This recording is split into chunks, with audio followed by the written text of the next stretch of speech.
সম্মানিত ভিউয়ার্স, আসসালামু আলাইকুম। বন্ধুরা, এই ভিডিওর মাধ্যমে আপনাদেরকে দেখাবো আজ গুলিস্তান গোলাপসার মাজার থেকে কিভাবে চকবাজার যাবেন।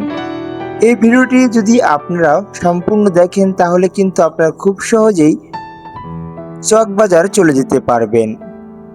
তার জন্য সর্বপ্রথম আপনাকে গুলিস্তান গোলাপসার মাজারে আসতে হবে। এখান থেকে লেগুনা করে যাওয়া যায় এবং বিআরটিসির বাসে করেও যাওয়া যায়।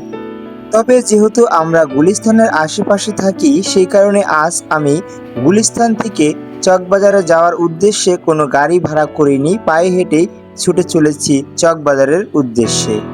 তো বন্ধুরা, এখন আমি আর আমার এক বন্ধু নগর ভবনের সামনে দিয়ে, বাংলাদেশ পুলিশের হেডকোয়ার্টারের সামনে দিয়ে ছুটে চলেছি চকবাজারের উদ্দেশ্যে।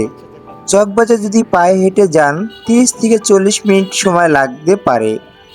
রিক্সা বা অন্য কোনো গাড়িতে গেলে প্রায় 100 টাকার মতো খরচ হতে পারে। তো বন্ধুরা, আপনারা কিন্তু দেখতেই পাচ্ছেন আমরা পায়ে হেঁটে কিন্তু চকবাজার চলে আসলাম।